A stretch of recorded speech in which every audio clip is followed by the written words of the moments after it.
All right, Chuck Goldstone, welcome back. Here you are. Thanks for tangoing with me. Appreciate it. I love being back. This is one of my favorite places to be. So anyway, before we take any calls from your adoring fans, was there anything else you wanted to touch on? Oh, there's so much I want to touch on. Oh, I've been going to Philadelphia quite a bit. Now, you used to be able to fly to Philadelphia. You really can't anymore. They've taken away all the reasonably priced flights, and now you have to fly through Oz to get there. As a matter of fact, one flight, it's now, you connect through, Pittsburgh, and what would normally be about an hour and 10-minute flight is now about 3.5, 4 hours. And one of them was actually listed on Expedia or Orbitz or one of those, and it was 11.5 hours. You go from Boston. I swear to you, you're kidding. You get to Philadelphia. You go to Boston. I'm not making this up. You go to Boston. You could walk there. You could. So how do you get? But they wanted to fly you from Boston to Detroit.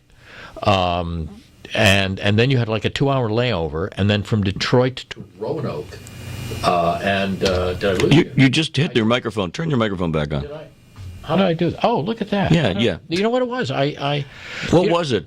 I have no idea. But there is a kind of technology, but it's not like I can't blame anybody else. I did that. You did that. I did that. Yeah, I just watched you just breeze in the wind, just float in the wind there, and with it. You know what it's like? It's like when you're on the cell phone. Have you ever been on a phone and then you end up you lose the connection and you don't know it, and you're talking for the next 8 minutes, and then you say, do you agree? And there's a long, and it's you don't agree. Oh, you're not there. Yeah. What were we talking about? Well, let's take a call here, and then you can get your thoughts back. And keep your mic on, please.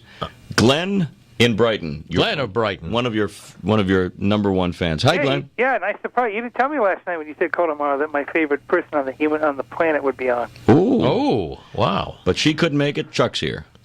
I gotta tell you, my girlfriend bought this thing. It is the stupidest invention to man. It's a flashlight it doesn't have an on and off switch. You turn it on by screwing the cap on, and when you turn it off by unscrewing it, and then all 4 batteries fall on the floor. Right now, we're trying to find pill batteries they went in every direction, which way? Well, I think that... I don't know who makes it, but they should have a Nobel Peace Prize for, stupid people. Whoever invented this thing should be... Hold on, Chuck has a comment. No, I think that this is... Your carbon footprint is actually much smaller if you cannot actually use the flashlight. No, you can't, because there's no heat, because it's an LED. You can't... I'm totally blind. If I hold it up to my eye socket, I don't feel heat, so I don't know if it's working. The old-fashioned flashlights, even though I'm totally blind and my eyes are artificial, I can feel the heat from the old-fashioned light bulb. This piece of crap, I can't feel the heat. Hey, baby, if you can't feel the heat, get back on the... But you don't mean that in the negative way, do you? I just... Are you saying the batteries fall out every time you unscrew the cap? Well, it's not my girlfriend's, and she's got this, I don't know, she got it from some catalog. I don't know where she got it. But the thing, you unscrew the cap. We're on our hands and knees right now trying to pick up batteries from 7 o'clock last night. We were listening to Alice Cooper on ZLX trying to find batteries. We're still trying to find the damn batteries. We got 3 of them. Well, that's why you have to buy another flashlight. But it doesn't have an on-off. It doesn't have an on-off switch. It doesn't have an on-off switch.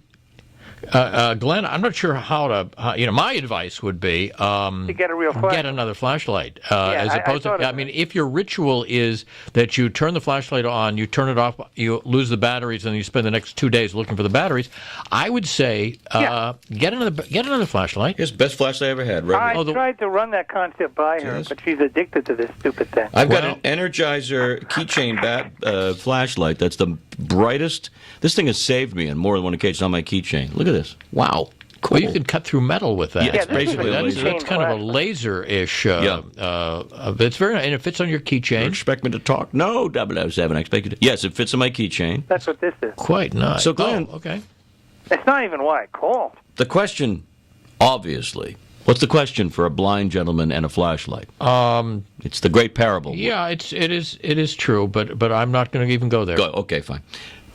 So, what was the real reason you called? Except what is the real reason you called? Well, because I wanted to tell Jordan Rich what I told you last night, that I now have a homeless head. I have a radio with a mic input and a speaker output, and I can play my electric bass through the amplifier and plug it into an external speaker on 2 watts. I can disturb the neighborhood on 2 watts of power. It's a Panasonic radio that came out in the late 70s, but it's got input and output jacks on it. Even though it's mono, it's got panels of jacks, so you can like play instruments through it. And it's got a speaker closed circuit jack which shuts off the speaker. So if you have a nice somewhere somehow you can use it as a home somewhere, with head. Chuck. I can bust. There's an audiophile club. That they're all going nuts. Yeah, because I didn't know how to say this, and whether it was just me, but Glenn, this could, you've called maybe 20, 30, or 40 times that I've been on the air here.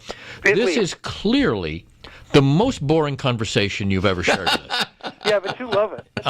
This is. I'm propping my eyes open. I appreciate. I thought the battery thing was downhill. But Glenn, we're going to have to arrest him for battery at this point. You need to upgrade. No, he's talking. He's an audio guy. You are an audio guy. I'm an audio the guy. troglodyte of the first order from. I love audio jacks and inputs and things. Well, I love that kind of stuff. Thank you. Well, Glenn, 2 watts and you're.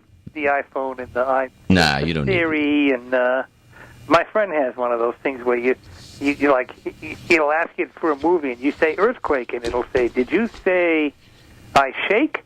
It's like the thing doesn't. The speech recognition is out to lunch on this thing, and he paid $1,850 for it. $1,800. Wait, what kind of phone is that?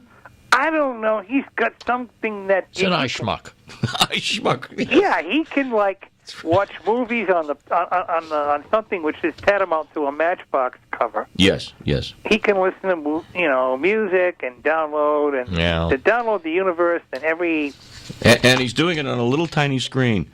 Yeah. I mean, I spent a lot of money for my large screen TV. Why would I want to watch a Boardwalk Empire premiere on a little screen the size of my thumb? No, I don't want that.